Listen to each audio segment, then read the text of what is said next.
Hello, everyone. This is Oli here. I'm coming to you with what I have called Candid Coffee Conversations. Well, it's morning here, so I have my coffee. Here with me for this chat is Nkemjika Uwaezuoke. We're on just two different time zones. Yeah. Juggling. We're definitely not doing coffee at this time. That's what I was saying. Like, I'm doing coffee, but she probably needs water right now. Yes, very cold one. Yes. Well, I'm hot afternoon. While I have my coat on and about to take off to work. Yeah. Okay. Yes. So this is, we're going to just have I just wanted to have a little bit of a conversation with Nkemjika. She's a mom of 4, age range 8 to 15, and happy birthday to your son. Today's his birthday. That is something, anyway, she's a baker, so I'm sure she wears many hats. There'll always be cake, yes. She wears many hats, so we're not going to get into all the things that she's into, but I always see her sign off as your friendly neighborhood farm baker. She does farmer baker because she's a pharmacist. She does a whole lot of things. So yeah, pharmacist, farmer. Let's get to the topic for today. So we're looking at spiritual growth this week on Operation Prada. And what we want to talk about is the one thing that you do to stay grounded spiritually and grow. Ask you just one question. I've seen you, I've watched you grow. I don't want to date myself. I watched Nkem grow. We all lived together on the same street way back. And I've watched her grow, and I can say that she has grown spiritually. So I wanted to ask you, what is one thing that you have given attention to, that you have been intentional about? And I don't know, this may have changed from season to season, but what is one thing that you can say has really you've done intentionally that has grounded you as a Christian and aided your growth spiritually? I was saying that for me. Okay, go ahead. For me, my one thing really hasn't changed over the years. Actually, my one thing has stayed the same, and it is giving attention to family devotion. It's been a fantastic tool for growth in my life. I took it from where my parents stopped. Growing up in my parents' home, shortly after both of them gave their lives to Christ, I was a child back then. We started these morning devotions. They were encouraged at fellowship to institute devotions at home, and they did. And I think it made a very huge difference for us. Okay, first of all, my own parents gave their lives to Christ as adults. They were already married. My mom first, and then my dad a few years after that. So they came to Christ with this hunger to try and catch up, this drive for Bible study, and they did it together with us. They didn't preach at us. They searched the scriptures together with us. It was more of a, do you know? Okay, let's find out kind of approach. Yes, so it worked fantastically. The gospel wasn't something we froze up against. It was something we embraced alongside them.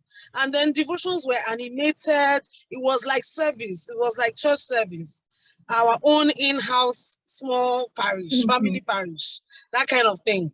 So I carried that to my own house when I got married, and I would do with my husband. And when the children began to come, we would incorporate them. And over the years, I think continuing on that path has helped me as a person. Okay, first of all, you realize your role. I look at myself like an assistant pastor. My husband is the spiritual head of that home, and I'm supposed to assist him. And so I'm deliberate about what I teach, and I have to do it myself, even however difficult it is. It helps me because it puts a check on me. Nobody can look at you transparently like your child. Yes. So when you have parishioners who drive in flashy cars and who drive out after 2 hours of worship.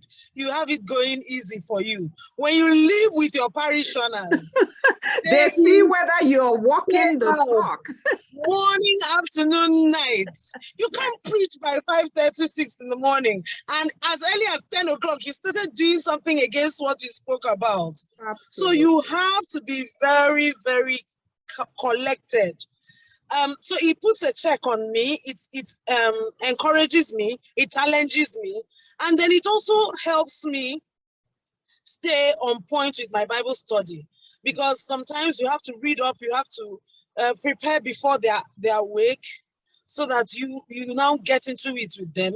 So it's almost like having a preaching engagement every morning, every damn day, or at least almost every damn day. We don't do devotions on Sundays and so on. So just this one thing I can say has helped us. One of the times when I appreciated our devotion so much was during the pandemic. Even church service ceased.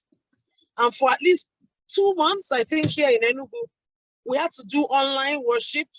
And the only parish we had that never stopped was the home parish. Yes, yes. It brought to bear what God really plans for Christian couples to do. Why he said he seeks godly seed. It's work. It's a lot of work. And one of the things that has helped me, I keep mentioning it because it not only helped me raise another generation, but it kept me too. It kept me going strong. Because sometimes you even see Rema, as in serious revelations coming from these children, something you never thought about in a Bible verse that you've read maybe 2 or 3 times before, but just at or you have even memorized, you know it. Or something you've always known, but they bring in a quirky aspect or perspective, and you're just like, wow, you know? So I'm not stopping. I'm hoping that I get to the point where they also go to their homes and continue. And I think it has been a very potent, powerful tool for keeping me grounded, keeping me growing, and helping me to also grow my own babies in the Lord. I love that, because it's kind of two-way, not just are you raising them that way, but it's actually helping. And sometimes it seems like it's even more beneficial to you. Yeah, that is amazing. And I'm so glad that you got to, you got to share that. I know this is going to challenge, some others, starting this. I remember in my home too, we started having family devotions, and we have carried it over. I carried it also over to my home, as someone who is married, and we have continued to do that. And it's powerful for sharing faith.